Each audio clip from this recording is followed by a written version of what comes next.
Hey, what's up guys? It's Tom here. Welcome back to my very first video, 2024. Before we plan out the rest of the year, I think it's so important to actually reflect on the last year, 2023.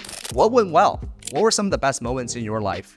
What were some of the moments that maybe you weren't too happy about? What were some of the life lessons that you learned that's going to carry through the rest of your life? Well, in this video, I'm going to share with you some of the life lessons that I learned, both in life and business, and they're very valuable to me. So this is also something selfishly I'm doing so that maybe in a few years I can look back, rewatch this video, and see maybe some of those things have stayed or changed. So the very first thing that I learned is value-based versus result-based. Now, what I mean by that is I have a life coach. His name is Chad. I've been working with him for a couple years. And he told me the story where he used to be in acupuncture and business wasn't doing too well for him. And he hired this business coach.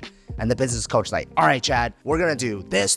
We're going to hit, this many customers per day. We're going to hit this revenue. We're going to hit this. Chad's like, all right, let's do it. And Chad actually got there really, really quickly. Within 6 months, he hit his yearly goal, which is amazing. But the interesting thing is he found himself to be really anxious and really stressed out. Not sure how many of you can relate to this. Maybe you have very aggressive targets for your Amazon business or e-commerce business or any business. And maybe you have this big vision of what one day your business could be. And every single day you put that number on a piece of paper, let's say it's $10 million. And every single day you look at the number, you're like, I need to get there as soon as possible. This year is the year that I break $10 million. And maybe that if you did, great, that happiness maybe lasts for a day or two. And you're like, hey, what's next? What now? $20 million, $50 million? Or maybe you didn't. And you're like, man, like this year sucked, and you feel anxious. You cuss out your team. You're like, guys, what the hell? Like, how come we didn't hit this? Other competitors hit it. It's really interesting because the $10 million is a result-based goal, whereas value-based goals are very much more, maybe they don't have a tangible number attached to them, but you follow more of your values. So for example, we all have values in our lives. If I were to say, hey, you want to make $10 million tomorrow? And I'm like, all right, cool, but you got to kill someone. Would you do it? 99.999% of you will say no, right? Why is that? Because it's against your values. Well, same thing as in business. You also have values in your business that gets life values that needs to get carried out into your business. Your business is only truly a reflection of who you are as a person, in my opinion, right? So the way you do things, the way you treat customers, the way you do everything. And sometimes when there's a misalignment of values, the business owner, in this case me, maybe don't feel too good about business, which leads to things like burnout, depression, anxiety, so on and so forth. Is that the end goal that we want? Burnout, anxiety, depression? No, of course not. We want to be in business, like make our lives better, right? So how do we do that? Well, we need to align our values with the business. Now, I would say not everything you can do, not every single thing you do in your business is going to be aligned with your values, but there's definitely some things in your business that you like better than other things. So I think it's so important for entrepreneurs, in order to last long in this game, we need to do the things that we truly enjoy doing, right? And a lot of people say that, but I never really understood what that meant. I enjoy making money, so do I just go making more money? No. When you enjoy doing things, it means that your values are actually aligned with the actions that you're taking upon. So I'll give you an example. So with FBA Masterclass, with my course business, we have 30 people on the team. There's a lot of tasks that I really do not like doing. But I have to ask myself, what are some of the things that I do enjoy doing? One of the things I really enjoy doing is actually launching new products. Now, in the Amazon FBA days, you can launch a new physical product, but in the course business, what does that mean? Well, right now we have 3 products. We have the flagship product, which is do yourself. We have the VIP product, which is kind of done with you. And then the diamond product, which is even a further done with you, product. But recently we launched a new product, which is called the fast track product. And that product has been getting our students amazing results because they actually get paired up with a one-on-one coach for 90 days and the coach checks in on them every single day. So there's a crazy level of accountability, and this product never existed and our students are getting amazing results. And that's the stuff I actually really enjoy doing. Working on the product, figuring out how I can get my students better results in this Amazon FBA game. So if I can just do more things that I enjoy doing, then I truly believe the result will actually come in itself. Like the result will come by the things that you do every single day. And if you truly enjoy doing the things that you do every single day, then the result will come. You know what I mean? So instead of looking at the result by itself, why don't you just focus on your daily actions and making sure that your values are aligned with the things that you're doing on a daily basis. So that's kind of what I mean by value alignment. It's not saying like I shouldn't have any goals. And I think it's important for you to do have some of these goals and the vision of your life, what I want it to be. But if you keep focusing so much on the goals, maybe those numbers will actually run further away from you. And maybe it'll make you feel really stressed and anxious, which is something that nobody wants to feel. Recently, I came across a TikTok or Instagram video where this tennis player, he was the #1 tennis player in the world. But he got there because he really wanted to get there to earn other people's respect. He really wanted to get there to make a lot of money. And what ended up happening was that once he reached the very top, he was super effed up. Like he felt really lonely. He felt like, was this all there is to it? And then he was so messed up in his mind that he actually fell to 140th position in the world. And everybody was shocked except for him. He knew what was happening. So when he was 140th position, he had to make a choice. He said, well, do I keep going? Or do I give up? Or do I keep going? And then he decided to say, you know what? I never want to be #1 in the world anymore. I want to focus on the things that I can control, because I cannot control if I'm #1 or #2, right? If I can just focus on the things that I can control and be a better version of myself and just make 1% improvement every single day, if I'm #1 in the world, great. If I'm not #1 in the world, it doesn't matter, right? And then guess what? He ended up getting to #1 again. And this time when he was at the top, he felt so much better. So it is truly not the destination, but the journey, right? And there's another thing is, now I play a lot of golf. I love the sport. And I realized that when I go on the course and if I have a target in my mind, let's say like I need to shoot 80 today or I need to shoot 85 today, whatever, I never, ever like get there, okay?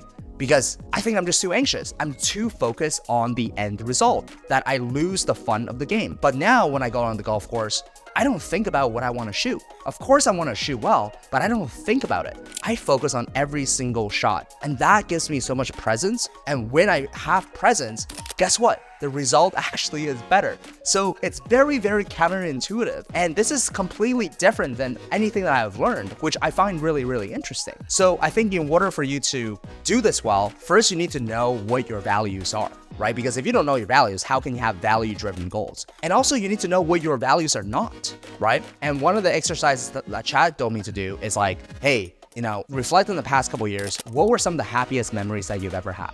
Right? Those could potentially be your values. If you look at your business, what are some things that you really enjoy doing, right? Those could be your values. Those are the clues. And what are some of the things that you really don't enjoy doing? Well, the things are maybe not your values, and you can outsource that. And the reason why I want to share this with all of you guys is because business is truly a marathon. Like, it's not about getting from 0 to $1 million in a year or 0 to $5 million in 2 years. It's not about that, because are you really just going to be an entrepreneur for 2 years? Like, once you're in business, once you're an entrepreneur, you become an entrepreneur for life. Why? Because it's truly like the blue pill versus the red pill. And funny enough, I keep using this, but I've never even watched the freaking movie before because I find it too trippy. But it's like, once you take one of those pills, right, this whole world opens up to you. You start seeing things that you cannot unseen. You have this, I don't know how to explain it to you guys, but once you start making money without actually having to work,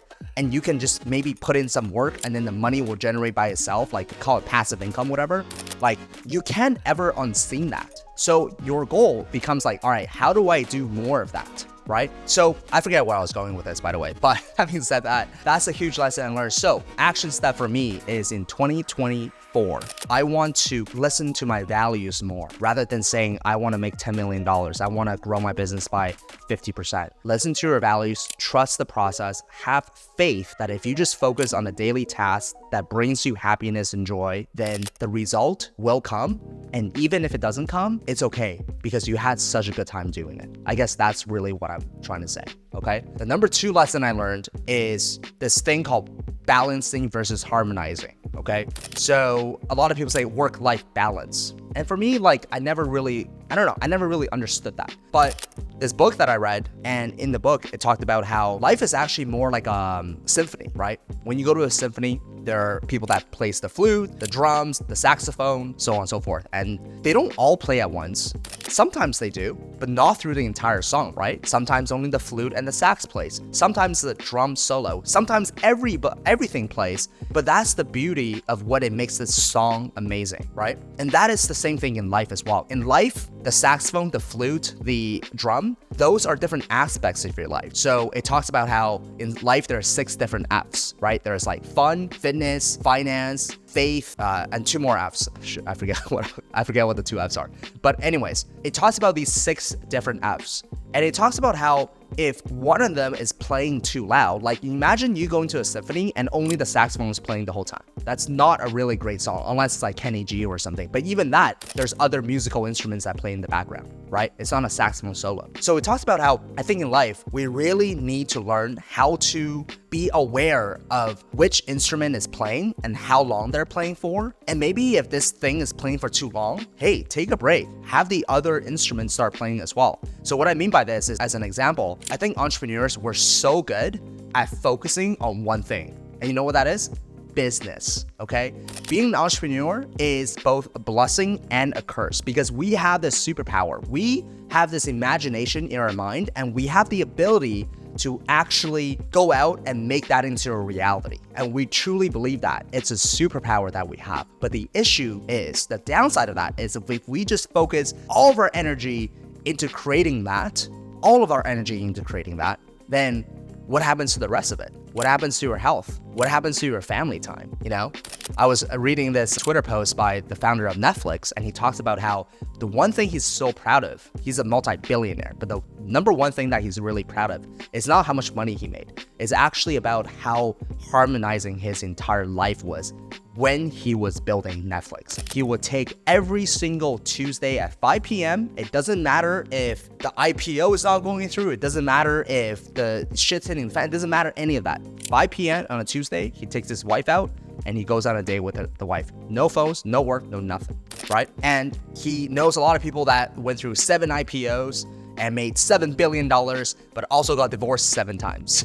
So do you want to be that person, right? Maybe some of you say yes, but I know I do not want to be that person. So I think it's so important to listen to which instruments are playing in your life right now. And when one is playing for too long, start harmonizing. And that's what makes the entire song beautiful. That's what makes life beautiful. All right, the last lesson I learned is once you reach the mountaintop, it's over, baby. All right, so what I mean by that is kind of tying up to the very first lesson I learned with tennis player. Truly, if you just want to reach the mountaintop as quickly as possible, if you want to make money as fast as possible, if you want to hit your goals as quickly as possible, if you want to make whatever as quickly as possible, I'm going to tell you right now, once you reach that goal, I mean, look, I'm sure if you're watching this right now, you've hit goals in your life, right? Doesn't matter if it's losing weight or buying your dream car or buying your house or getting a promotion or whatever. You've hit goals in your life. How long did those moments of happiness last for? I don't know, maybe a day, maybe a week. Then you're like, okay, what's next? What's next? What's next? Right?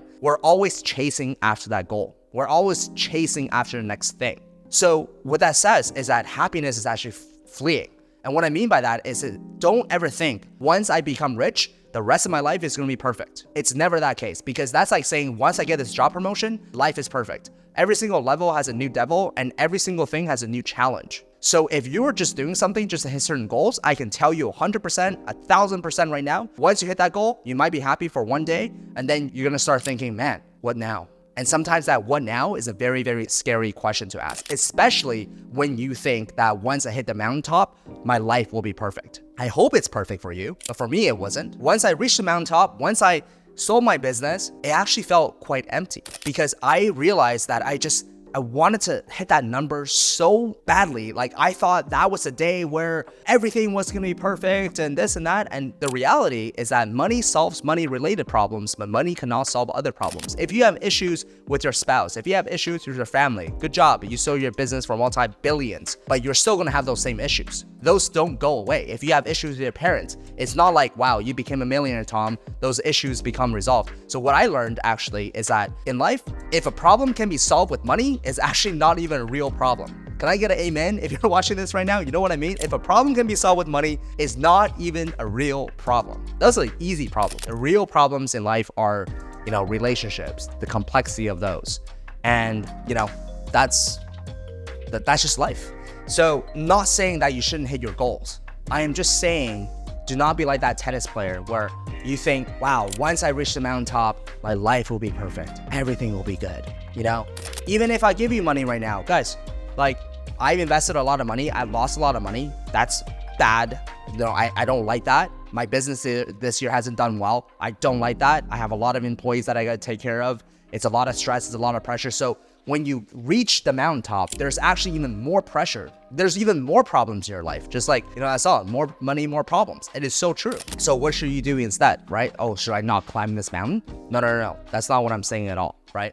It's not even about climbing the mountain.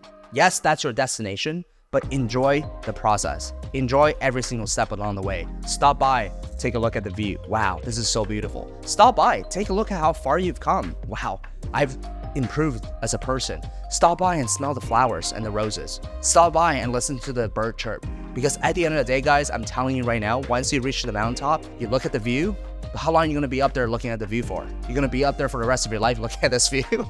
I don't know, maybe you are, but I don't think so. Next, all right, what now? Because we actually get used to things very, very quickly, very easily. So those are the 3 life lessons that I learned and business lessons in 2024. If you like this video, click the thumbs up button, comment something down below. Wish nothing but the best for you guys in 2024. Next video, I think I'm going to talk a little bit about what are some of my goals and intentions for 2024, and also talk about, Amazon tactics and strategies as well, because I truly believe selling products on Amazon today is still the best business model.